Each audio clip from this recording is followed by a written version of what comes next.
A first-of-its-kind census conducted by the Directors Guild of Canada has found that people of colour are significantly underrepresented among its membership, accounting for only 18.3% of the more than 3,000 members who completed a self-identifying survey. According to the report, BIPOC make up 26% to 27% of the Canadian population. Black members accounted for only 2.5% of the members surveyed.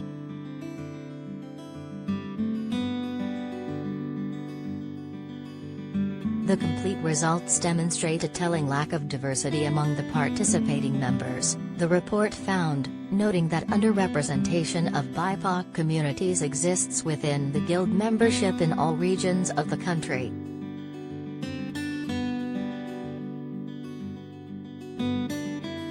Out of the 3,318 completed questionnaires, 82.8% of the participants identify as Caucasian, with Asian groupings, 8.6%, having the second highest percentage, followed by Indigenous, 2.9%, and Black, 2.5%, members of the Guild.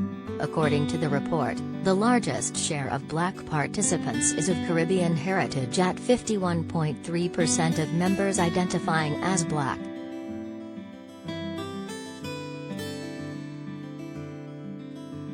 Related story.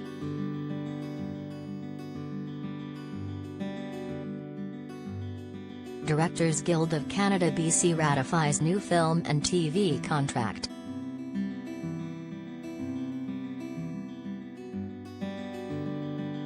Women are also underrepresented. According to Guild records, they account for 42.4% of all members.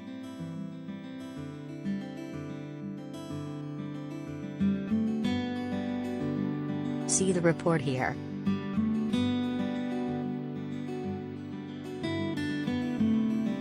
Our guild and our industry have a long way to go to ensure we represent the diversity of stories and audiences across this country, but the road towards this goal has to start with declaring who we are and acknowledging our numbers, said DGC President Warren Sonoda.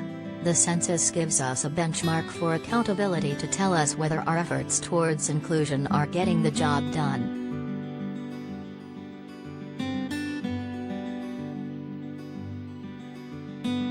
This effort serves our whole guild, said R.T. Thorne, chair of the DGC BIPOC Members Committee. The industry has shifted towards a global market for original content, and there's a hunger for varied stories that represent those diverse audiences. Moving towards greater representation within our guild will help meet the demand and create more opportunity for our whole industry.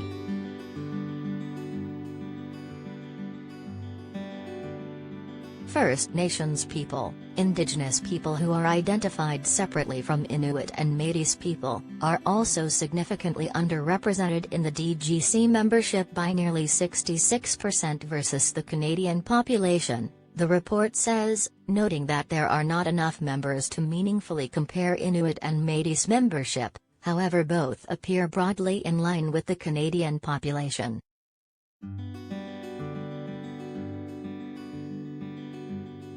Those identifying as straight, or heterosexual accounted for 83.3% of those surveyed.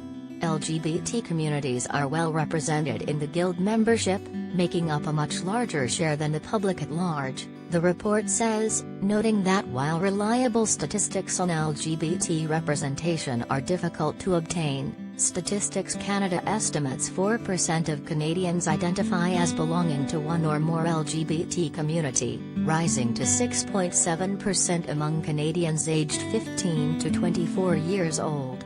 The report says that the Guild's representation of the LGBT community far outstrips those percentages, with 7.7% identifying as bisexual or pansexual, and 7.1% identifying as homosexual, gay or lesbian.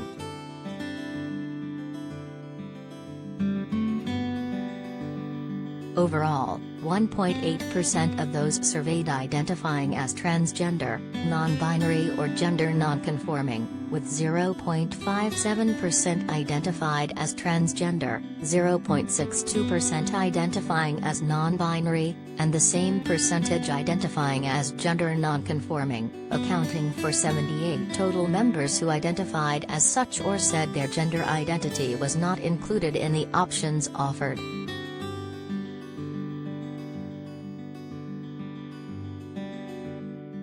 With regards to ageism, the report notes that perhaps surprisingly, the Guild is generally representative of the general population in terms of age.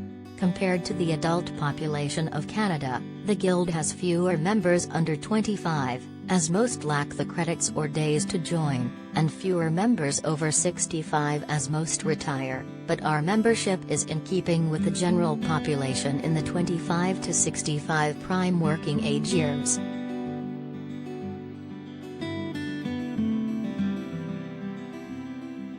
With respect to persons with disabilities, the report says that at first glance, it appears the share of DGC members identifying as persons with disabilities is approximately half the rate seen among participants in the Canadian workforce. However, a significant number of members chose not to answer this question, over 12%. This represents the highest non-answer rate of any category examined for this report. This area requires further investigation in order to consider whether this reflects a hesitance to disclose this information even in a private questionnaire.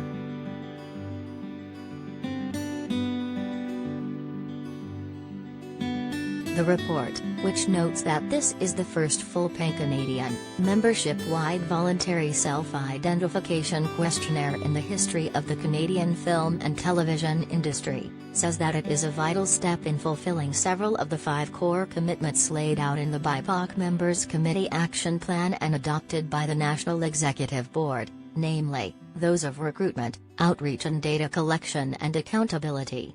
These objectives are essential in our continuing work as a union and our efforts towards growth, justice and fairness in our membership and our industry.